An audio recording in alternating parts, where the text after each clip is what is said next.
Hello. അപ്പോൾ എല്ലാവർക്കും welcome. നമുക്ക് മറ്റൊരു വീഡിയോ ഇവിടെ പരിചയപ്പെടാം. ഈ ഒരു വീഡിയോയിൽ നമ്മൾ ഡിസ്കസ് ചെയ്യാൻ പോകുന്നത് ഇൻസ്റ്റാഗ്രാം പോസ്റ്റ് vs റീൽസ് അല്ലെ. നമ്മൾ ഇൻസ്റ്റാഗ്രാം യൂസ് ചെയ്യുന്ന സമയത്ത് ഏറ്റവും കൂടുതൽ നോക്കുന്നത് പോസ്റ്റുകളും റീൽസ് ആണല്ലേ. അതിൽ തന്നെ ഏറ്റവും കൂടുതൽ നോക്കുകയാണെന്നുണ്ടെങ്കിൽ റീൽസ് ആയിരിക്കും നിങ്ങൾ ഏറ്റവും കൂടുതൽ സ്വൈപ്പ് ചെയ്ത് നോക്കുന്ന അല്ലെ. ഒരുപാട് ടൈപ്സ് ഓഫ് റീൽസ് ഉണ്ടാവും അല്ലെ. നമുക്ക് ഇഷ്ടപ്പെടുന്ന ഓരോരുത്തരുടെയും ടൈം ലൈനിൽ വരുന്നത് അവർക്ക് ഇഷ്ടപ്പെടുന്നതായിട്ടുള്ള റീലുകളും പോസ്റ്റുകളായിരിക്കും. അവർ ഏത് മേഖലയിലാണ് വർക്ക് ചെയ്യുന്നത് അതിന് റിലേറ്റ് ചെയ്തിട്ട് ലൊക്കേഷൻ ഇതിനൊക്കെ റിലേറ്റ് ചെയ്തിട്ടാണ് വരുന്നത്. അത് ശരിക്കും പറഞ്ഞാൽ ഹാഷ്ടാഗ് സ്ട്രാറ്റജി അല്ലെങ്കിൽ ഇൻസ്റ്റാഗ്രാമിൽ ഒരു അൽഗോരിതം അങ്ങനെയാണ് സെറ്റ് ചെയ്തിട്ടുള്ളത്. ഓക്കെ, അപ്പൊ നമുക്ക് ഇൻസ്റ്റാഗ്രാം പോസ്റ്റ് എന്ന് പറയുന്നത് നമ്മൾ പറഞ്ഞു, ഇൻസ്റ്റാഗ്രാം എന്ന് പറയുന്നത് പോസ്റ്റും അല്ലെങ്കിൽ റീൽ ഈ രണ്ട് കാറ്റഗറിയാണുള്ളത്. അപ്പൊ അതിൽ ഇൻസ്റ്റാഗ്രാം പോസ്റ്റ് എന്ന് പറയുമ്പോൾ കൂടുതലും സ്റ്റാറ്റിക് ഇമേജസ് ഉണ്ടാവും, കെറോസൽ ഉണ്ടാവും. അപ്പൊ നിങ്ങൾ നിങ്ങളുടെ ബിസിനസ്സിനാണോ നിങ്ങളുടെ പേഴ്സണൽ പർപ്പസിനാണോ ഇങ്ങനെ എന്ത് ആവശ്യത്തിന് നിങ്ങൾ ഇൻസ്റ്റാഗ്രാം അക്കൗണ്ട് ക്രിയേറ്റ് ചെയ്ത് മെയിൻറ്റെയിൻ ചെയ്യുന്നുണ്ടെങ്കിലും നിങ്ങൾ ശ്രദ്ധിക്കുക, ഒന്നല്ലെങ്കിൽ നിങ്ങൾ അപ്ലോഡ് ചെയ്യുന്നത് സ്റ്റാറ്റിക് ഇമേജുകളായിരിക്കും, അല്ലെങ്കിൽ കുറച്ചുകൂടെ ഇൻഫർമേറ്റീവ് ആയിട്ട് ഒന്നിൽ കൂടുതൽ ഇമേജുകൾ ഒരുമിച്ച് അപ്ലോഡ് ചെയ്യുന്ന കെറോസൽ ഓപ്ഷൻ ഉണ്ട്. അതിൽ തന്നെ നമുക്ക് വീഡിയോസും അപ്ലോഡ് ചെയ്യാൻ പറ്റും. പിന്നെ സിംഗിൾ വീഡിയോസ് നമുക്ക് ഡ്യൂറേഷൻ ഉള്ളതും അപ്ലോഡ് ചെയ്യാൻ പറ്റും. അതുപോലെ തന്നെ ഷോർട്ട് ആയിട്ടുള്ള റീൽസ് നമുക്ക് അപ്ലോഡ് ചെയ്യാൻ പറ്റും. റീൽസ് മാക്സിമം പോയി കഴിഞ്ഞാൽ ഒരു 90 സെക്കൻഡ് താഴെ, 60 സെക്കൻഡ് ഒക്കെ താഴത്താണ് എപ്പോഴും റീൽ കാറ്റഗറി വരുന്നത്. അതുപോലെ തന്നെ നമുക്ക് showcasing high quality photos and graphics. ഇപ്പൊ നമുക്ക് ഈ ബെസ്റ്റ് ഇങ്ങനെയുള്ള കാര്യങ്ങൾക്കൊക്കെ ഇൻസ്റ്റാഗ്രാം പോസ്റ്റ് ബെസ്റ്റ് ആണ്. Sharing detailed information with longer captions, ഒരുപാട് കണ്ടന്റ് ഒക്കെ ഉണ്ടെങ്കിൽ നമുക്ക് അത് കുറച്ചുകൂടി ഡീറ്റെയിൽ ആയിട്ട് നമുക്ക് ഷെയർ ചെയ്യാൻ പറ്റുന്ന ഓപ്ഷനാണ്. ക്രിയേറ്റിംഗ് വിഷ്വൽ ഗാലറി, നമ്മളുടെ ഒരു പ്രൊഡക്റ്റ് ആൻഡ് സർവീസ്, ഒരു വെഡിങ് ബൊട്ടിക്ക് പോലുള്ള സ്ഥാപനങ്ങളൊക്കെ ആണെങ്കിൽ കൂടുതൽ വിഷ്വലി നമ്മുടെ പ്രൊഫൈല് നന്നായിട്ട് ഡെക്കറേറ്റ് ചെയ്ത് കൊണ്ടുവരാൻ പറ്റും. ഇപ്പൊ ഈ ക്രാഫ്റ്റ് ഗിഫ്റ്റിന്റെ ഒക്കെ പേജുകളൊക്കെ ആണെങ്കിൽ എല്ലാവർക്കും ചെയ്യാം. എനിവേ ഇന്നങ്ങനെ ഒരു കാറ്റഗറി ബിസിനസ്സിന് മാത്രമെന്നൊന്നുമില്ല, ഏതൊരാൾക്കും പേഴ്സണലി ആണെങ്കിലും ഒക്കെ ചെയ്യാൻ പറ്റും. പ്രൊഡക്റ്റ് ഷോക്കേസസ്, ഇപ്പൊ പ്രൊഡക്റ്റുകൾ ഉള്ളതുണ്ടെങ്കിൽ നിങ്ങൾക്ക് പ്രൊഡക്റ്റ് ഷോക്കേസസ് ചെയ്യാം, പേഴ്സണൽ മെമ്മറീസ് ഷെയർ ചെയ്യാം, ഇൻഫോർമേറ്റീവ് കണ്ടന്റുകൾ ഷെയർ ചെയ്യാം. ഇങ്ങനെ ചെയ്യുന്ന സമയത്ത് കൂടുതലും ഇത് എന്താന്ന് വെച്ച് കഴിഞ്ഞാൽ ഒരു മെയിൻറ്റെയിനിങ് പ്രോസസ് ആയിട്ടാണ് എനിക്ക് തോന്നിയിട്ടുള്ളത് പോസ്റ്റുകൾ അപ്ലോഡ് ചെയ്യുമ്പോൾ. കാരണം എന്താ വെച്ചാൽ നമ്മുടെ എക്സിസ്റ്റിംഗ് ഓഡിയൻസിനെ നമ്മളിങ്ങനെ ഇടയ്ക്കിടയ്ക്ക് ഇങ്ങനെ ഒന്ന് മെയിൻറ്റെയിൻ ചെയ്യുക. അതാണ് മെയിൻലി പോസ്റ്റ് കൊണ്ട് നമുക്ക് മെയിൻ ബെനിഫിറ്റ് ആയിട്ട് കിട്ടുന്നത്. കാരണം അവർക്ക് കാണാനും അവരെ എൻഗേജ് ചെയ്യാനും ആ ഒരു പർപ്പസ് ആയിട്ടാണ് എനിക്ക് കൂടുതലും തോന്നിയിട്ടുള്ളത്. എന്നാൽ നമുക്ക് എപ്പോഴും പുതിയ കസ്റ്റമേഴ്സിലേക്ക് റീച്ച് ചെയ്യണമെന്നുണ്ടെങ്കിൽ കൂടുതലും നമുക്ക് യൂസ്ഫുൾ ആവുന്ന റീൽസ് ആയിരിക്കും, വീഡിയോസ് ആയിരിക്കും. എനിവേ പോസ്റ്റ് നമുക്ക് അപ്ലോഡ് ചെയ്യുമ്പോൾ നമ്മുടെ എക്സിസ്റ്റിംഗ് ഓഡിയൻസിനെ നന്നായിട്ട് മെയിൻറ്റെയിൻ ചെയ്യാനും അവർക്ക് വേണ്ട ഇൻഫർമേഷൻസ് ഇടയ്ക്കിടയ്ക്ക് കൊടുക്കാൻ പറ്റും. എന്തുകൊണ്ടെന്ന് വെച്ച് കഴിഞ്ഞാൽ പലപ്പോഴും നമ്മളുടെ ഏതെങ്കിലും പോസ്റ്റോ അല്ലെങ്കിൽ റീൽസോ കണ്ടിട്ടായിരിക്കും ഒരു വ്യക്തി നമ്മുടെ ഫോളോവർ ആയിട്ട് വരുന്നത്, അല്ലെങ്കിൽ ഫ്രീക്വന്റ് വിസിറ്റർ ആയിട്ട് വരുന്നത്. അപ്പൊ അവരെ എൻഗേജ് ചെയ്യണം അല്ലെങ്കിൽ അവരെ നമുക്ക് മെയിൻറ്റെയിൻ ചെയ്യണം എന്നുണ്ടെങ്കിൽ മസ്റ്റായിട്ട് പോസ്റ്റ് കുറച്ചുകൂടെ ഈസി ആയിട്ട് നമുക്ക് പറ്റും. എന്നാൽ ഹൈലി എഫക്റ്റീവ് ആയിട്ട് റീൽസ് തന്നെയാണ് നമുക്ക് ഷെയർ ചെയ്യാൻ പറ്റിയ വീഡിയോസ് ആണ്. എനിവേ പോസ്റ്റ് നമുക്ക് ഓരോ പോസ്റ്റുകൾക്ക് ഓരോ സൈസ് ഉണ്ട്. അപ്പം 3 ആസ്പെക്ട് റേഷ്യോസ് ആണ് നമുക്ക് ഇൻസ്റ്റാഗ്രാമിൽ പോസ്റ്റുകൾ അപ്ലോഡ് ചെയ്യാൻ പറ്റുക. നിങ്ങൾ കണ്ടില്ലേ, ഈ ഒരു പാറ്റേണിലാണ് നമുക്ക് ഇൻസ്റ്റാഗ്രാമിൽ പോസ്റ്റേഴ്സ് അപ്ലോഡ് ചെയ്യാൻ പറ്റുക. ഓക്കെ, അപ്പൊ നിങ്ങൾ ക്രിയേറ്റ് ചെയ്യുന്ന സമയത്ത് മാക്സിമം 1, 2, 3 3 ടൈപ്പ് പോസ്റ്റ് ടൈപ്പുകളുണ്ട്. എനിവേ നിങ്ങൾക്ക് അതിൽ ഏതാണോ ബെറ്റർ ആയിട്ടുള്ളത് ചൂസ് ചെയ്യും. എല്ലാം പോസ്റ്റ് ചെയ്യാൻ പറ്റുന്നത് തന്നെയാണ്. മൂന്നാമത്തെ ഓപ്ഷൻ കുറച്ചുകൂടെ ഒരു വൈഡ് വീഡിയോ, ഇപ്പൊ യൂട്യൂബിലൊക്കെ അപ്ലോഡ് ചെയ്യുന്ന വീഡിയോസിനും കൂടിയൊക്കെ നല്ല സ്യൂട്ടബിൾ ആയിരിക്കും. പിന്നെ ഫസ്റ്റത്തത് കുറച്ചുകൂടെ പോസ്റ്റ് അങ്ങനത്തെ കാര്യങ്ങളൊക്കെ വളരെ സൂപ്പറാണ്. സെക്കൻഡ് എന്ന് പറയുന്നത് ഒരു ഈക്വൽ ആയിട്ടുള്ള ഒരു സൈസാണ് വരിക, 4 സൈഡും ഈക്വൽ ആയിട്ടുള്ള രീതിയിൽ വരും. ഫസ്റ്റത്തെ കുറച്ച് ലെങ്ത്, ഒരു ഹൈറ്റ് കുറച്ച് കൂടുതലും, അങ്ങനെയൊക്കെയുള്ള ഡിഫറെന്റ് ആണ്. അപ്പൊ നിങ്ങൾക്ക് ബെറ്റർ ഏതാണോ അതിനനുസരിച്ച് ചെയ്താൽ മതി. എനിവേ ഫസ്റ്റ് സെക്കൻഡ് ഏത് വേണമെങ്കിലും ചെയ്യാം.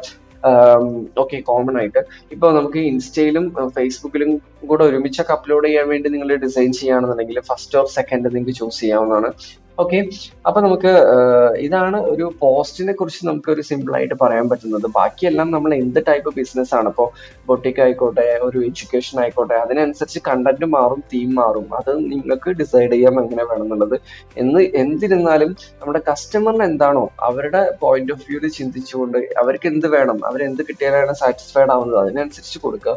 വാട്ട് എവർ ഇറ്റ് ഈസ്, അത് നിങ്ങൾ കറക്റ്റ് ആയിട്ട് എന്ത് ചെയ്യുക, അണ്ടർസ്റ്റാൻഡ് ചെയ്തിട്ട് വേണം നിങ്ങൾ നിങ്ങളുടെ കസ്റ്റമേഴ്സിന് കൊടുക്കാൻ. ഓക്കെ, അപ്പൊ മാത്രമേ ആ കസ്റ്റമേഴ്സിനെ നിങ്ങൾക്ക് മെയിൻറ്റെയിൻ ചെയ്യാനും എല്ലാം ചെയ്യാൻ പറ്റുള്ളൂ.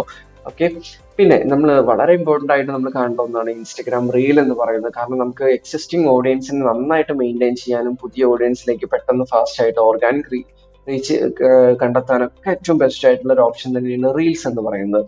അപ്പോൾ ഷോർട്ട് ഫോം ആയിട്ടുള്ള റീൽസുകളുണ്ട്, dynamic videos up to 90 second. Okay, ഇപ്പോ ഈ വീഡിയോസ് എന്ന് പറയുന്നത് നമുക്ക് നോക്കുകയാണെങ്കിൽ highly engaging and entertaining content ആണ് നമുക്ക് അതിലൂടെ നമ്മുടെ കസ്റ്റമേഴ്സ് ആൻഡ് ന്യൂ ഓഡിയൻസിലേക്ക് എത്തിക്കാൻ പറ്റുക. പിന്നെ അതുപോലെ തന്നെ utilising trending audios and effect, നമുക്ക് നല്ല വീഡിയോസിൽ നമുക്ക് നല്ല ട്രെൻഡിങ് മ്യൂസിക്കുകളൊക്കെ ഇട്ടിട്ട് അപ്ലോഡ് ചെയ്യാനും എഫക്റ്റുകളൊക്കെ ഇട്ടിട്ട് അപ്ലോഡ് ചെയ്യാൻ പറ്റും. അത് നല്ലൊരു യൂസ്ഫുൾ ആവുന്ന അല്ലെങ്കിൽ എല്ലാവർക്കും ഇഷ്ടപ്പെടുന്ന പാറ്റേണിലേക്ക് നമുക്ക് കൊടുക്കാൻ പറ്റും. അതൊക്കെ വീഡിയോയിൽ മാത്രമേ പറ്റുള്ളൂ.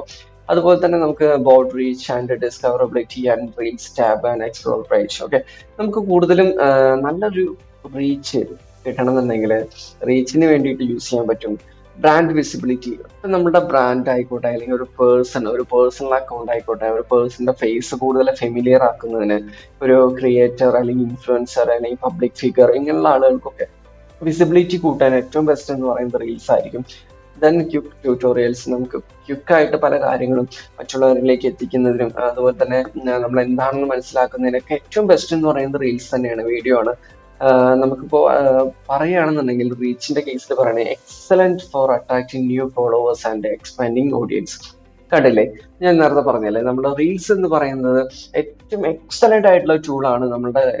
നമ്മളുടെ കണ്ടന്റ് അല്ലെങ്കിൽ എന്താണ് നമ്മുടെ പ്രൊഡക്റ്റ് അല്ലെങ്കിൽ നമ്മുടെ പേഴ്സണാലിറ്റി, നമ്മൾ എന്താണെന്നുള്ളത് മറ്റുള്ളവരിലേക്ക് എത്തിക്കാൻ ഏറ്റവും ബെസ്റ്റ് ആണ്. അതുപോലെ തന്നെ പുതിയ പുതിയ ഓഡിയൻസിനെ ക്രിയേറ്റ് ചെയ്യാൻ, പുതിയ പുതിയ കസ്റ്റമേഴ്സിനെ ക്രിയേറ്റ് ചെയ്യാൻ, അവരെ എന്റർടൈൻ ചെയ്യാൻ, ഇങ്ങനെ എല്ലാ ആവശ്യങ്ങൾക്കും റീൽ അല്ലെങ്കിൽ വീഡിയോ എന്ന് പറയുന്നത് മോസ്റ്റ് ഇമ്പോർട്ടൻ്റ് ആയിട്ടുള്ള ഒരു കാര്യമാണ്. അപ്പൊ റീൽസിന് നമുക്ക് പല രീതിയിലേക്ക് നമുക്ക് ആളുകളെ പിടിച്ചിരുത്താൻ പറ്റും. ഓക്കെ, ഇപ്പൊ ഇവിടെ നിങ്ങൾ കണ്ടില്ലേ, ജസ്റ്റ് റീൽസ് ഓരോ കാര്യങ്ങളൊക്കെ ജസ്റ്റ് ഒരു റിയൽ എന്ന് പറയുമ്പോൾ ടോട്ടലി ഒരു മൊബൈലിന്റെ സൈസിലാണ് വരിക. ഇപ്പോൾ ഏറ്റവും ലാസ്റ്റ് നോക്കിക്കഴിഞ്ഞാൽ ഹൈറ്റ് ആൻഡ് വിഡ്ത്ത് നിങ്ങൾക്ക് കാണാം 9:16 എന്ന് പറയുന്ന റേഷ്യോയിലാണ് വരിക അല്ലെ. നമ്മൾ വാട്സാപ്പിൽ സ്റ്റാറ്റസ് ഇടുന്ന പോലെ, സ്റ്റോറി ഇടുന്ന പോലെ, ഇൻസ്റ്റാഗ്രാമിൽ നമുക്ക് ചെയ്യാൻ പറ്റും. ഈ ഒരു സൈസാണ് വരിക. അതുപോലെ തന്നെ നമുക്ക് യൂട്യൂബിലൊക്കെ ഷോർട്സ് ഇടുകയാണെങ്കിൽ ഈ സൈസാണ് വരിക. അപ്പൊ നിങ്ങൾക്കുള്ള ബെനിഫിറ്റ് എന്താണെന്ന് വെച്ച് കഴിഞ്ഞാൽ ഒരു ഇൻസ്റ്റഗ്രാമിലേക്ക് ഒരു റീൽ നിങ്ങൾ ക്രിയേറ്റ് ചെയ്ത് കഴിഞ്ഞാൽ സ്റ്റോറി ആയിട്ടും ഫേസ്ബുക്കിലും റീലായിട്ടും പിന്നെ യൂട്യൂബിൽ ഷോർട്സ് ആയിട്ടൊക്കെ ഇടാൻ പറ്റും എന്നുള്ളത് വലിയൊരു ബെനിഫിറ്റ് ആണ്. അപ്പൊ നിങ്ങൾ ഒന്ന് ക്രിയേറ്റ് ചെയ്താൽ മതി. ഓക്കെ, ഇപ്പൊ ഇൻസ്റ്റാഗ്രാമിൽ ഏതെങ്കിലും ട്രെൻഡിങ് മ്യൂസിക് വെച്ചിട്ടോ ഒക്കെ നിങ്ങൾക്ക് ക്രിയേറ്റ് ചെയ്ത് കഴിഞ്ഞാൽ എപ്പോഴും നമ്മൾ റീൽ ഇടുമ്പോൾ ഇൻസ്റ്റാഗ്രാമിന്റെ തന്നെ മ്യൂസിക്കുകളും ഇൻസ്റ്റാഗ്രാമിൽ തന്നെ എഡിറ്റ് ചെയ്തിട്ടോ അല്ലെങ്കിൽ ഇൻസ്റ്റാഗ്രാമിന്റെ ഫീച്ചേഴ്സ് മാക്സിമം യൂസ് ചെയ്ത് ചെയ്യാവുന്നതാണ് കുറച്ചുകൂടെ ബെറ്റർ എന്നാണ് ഇൻസ്റ്റാഗ്രാം പറയുന്നത്. അതുപോലെ തന്നെ ഫസ്റ്റ് 6 സെക്കൻഡ് ഒക്കെ നിങ്ങൾ നന്നായിട്ട് കസ്റ്റമേഴ്സിനെ എൻഗേജ് ചെയ്യുന്നതോ അല്ലെങ്കിൽ പിടിച്ചിരുത്തുന്ന രീതിയിലേക്കോ അട്രാക്ട് ചെയ്യുന്ന രീതിയിലേക്കൊക്കെ ചെയ്യുകയാണെങ്കിൽ ബെറ്റർ ആണെന്ന് തന്നെയാണ് നമ്മുടെ ഇൻസ്റ്റാഗ്രാമിന്റെ പല ആർട്ടിക്കിൾസും പറയുന്നത് അല്ലെ. അപ്പോൾ ആ കാര്യങ്ങൾക്കൊക്കെ നിങ്ങൾ കറക്റ്റ് ആയിട്ട് ഗൈഡ് ലൈൻസ് അനുസരിച്ച് ചെയ്യുകയാണെന്നുണ്ടെങ്കിൽ നിങ്ങളുടെ അക്കൗണ്ടിലൂടെ നിങ്ങൾക്ക് പുതിയ പുതിയ ഓഡിയൻസിലേക്ക് എത്താൻ പറ്റും. എനിവേ എപ്പോഴും നമ്മളുടെ ഒരു ബിസിനസ് അല്ലെങ്കിൽ നമ്മുടെ പേഴ്സണൽ പേജ് ആയിക്കോട്ടെ കൂടുതൽ റീച്ച് അല്ലെങ്കിൽ കൂടുതൽ അതിൽ നിന്ന് ബെനിഫിറ്റ് കിട്ടുന്നത് ഓഡിയൻസ് ടു കസ്റ്റമർ അല്ലെങ്കിൽ കസ്റ്റമർ ടു നമ്മളുടെ ഒരു ബയ്യർ എന്നുള്ള ലെവലിലേക്ക് നമുക്ക് കൊണ്ടുവരാൻ പറ്റണം എന്നുണ്ടെങ്കിൽ നമ്മൾ നന്നായിട്ട് കണ്ടന്റുകൾ ഷെയർ ചെയ്യണം. അപ്പൊ വിഷ്വൽ കണ്ടന്റുകൾ ഷെയർ ചെയ്താൽ മാത്രമേ നമുക്ക് പുതിയ പുതിയ ഓഡിയൻസിനെ ക്രിയേറ്റ് ചെയ്യാനും പുതിയ സെയിലുകൾ കൊണ്ടുവരാനൊക്കെ പറ്റുള്ളൂ.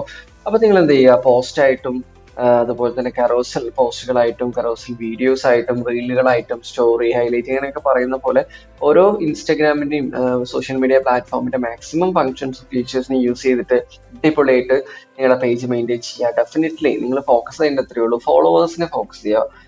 ഫോളോവേഴ്സ് ക്രിയേറ്റഡ് ആവും തോറും നിങ്ങൾക്ക് എന്ത് ചെയ്യാൻ പറ്റും, ഫ്യൂച്ചറിലേക്ക് നിങ്ങളുടെ ഓഡിയൻസിനെ നിങ്ങൾക്ക് മെല്ലെ കസ്റ്റമർ ആക്കി കൊണ്ടുവരാൻ പറ്റും. ഇതാണ് സിമ്പിൾ സ്ട്രാറ്റജി എന്ന് പറയുന്നത്.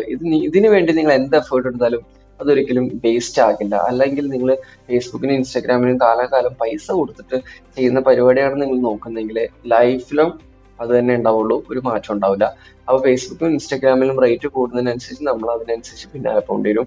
മാത്രമല്ല നിങ്ങളൊരു കോമ്പറ്റീറ്റർ 10,000 രൂപയ്ക്ക് ചെയ്യുമ്പോൾ പിന്നെ ആ കോമ്പറ്റീറ്ററെ ബീറ്റ് ചെയ്യണമെന്നുണ്ടെങ്കിൽ നിങ്ങൾക്ക് സ്വാഭാവികമായിട്ടും 20,000 30,000. അപ്പൊ നിങ്ങളുടെ ബഡ്ജറ്റ് കൂടിക്കൊണ്ടിരിക്കും. കോമ്പറ്റീറ്റർ കൂടുന്നതിനനുസരിച്ച് ബഡ്ജറ്റ് കൂടും. സോ നിങ്ങൾ എന്ത് ചെയ്യുക, ഇവിടെയൊക്കെ നിങ്ങൾ ബഡ്ജറ്റ് എന്തിനാ കൂട്ടുന്നത്, ഓഡിയൻസിലേക്ക് എത്താനല്ലേ. അപ്പൊ ഓഡിയൻസിനെ നിങ്ങൾ ഓർഗാനിക് വേ, അവർക്ക് ഇഷ്ടപ്പെടുന്ന വേ ഓഫ് മെത്തേഡിലൂടെ നിങ്ങൾ ഇമ്പ്രൂവ് ചെയ്ത് കൊണ്ടുവരികയാണെന്നുണ്ടെങ്കിൽ yes, that is future marketing. നിങ്ങൾക്ക് ഫ്യൂച്ചറിൽ ഏറ്റവും കോസ്റ്റ് എഫക്റ്റീവ് ആയിട്ട് നിങ്ങളുടെ ബിസിനസ്സിനെ മാർക്കറ്റ് ചെയ്യാൻ പറ്റുന്ന ഒരു സിമ്പിൾ മെത്തേഡാണ് ഞാൻ ഇപ്പോൾ പറഞ്ഞത്. അപ്പൊ ഇത് നോട്ട് ചെയ്ത് വെക്കുക. അപ്പോൾ നമുക്ക് കൂടുതൽ കാര്യങ്ങൾ ഇനിയും വരുന്ന വീഡിയോസിലൊക്കെ നമുക്ക് പഠിക്കാനുണ്ട്, ലേൺ ചെയ്യാനുണ്ട്. Stay tune. അപ്പൊ ഇതിൽ ഡൗട്ട് ഉണ്ടെങ്കിൽ ജസ്റ്റ് കമന്റ് ചെയ്യുക, കോൺടാക്ട് ചെയ്യുക, മെസ്സേജ് അയക്കുക, എന്ത് വേണമെങ്കിലും ചെയ്യാം. അപ്പൊ എനിവേ നമുക്ക് മറ്റൊരു വീഡിയോയിൽ കാണാം. Thank you.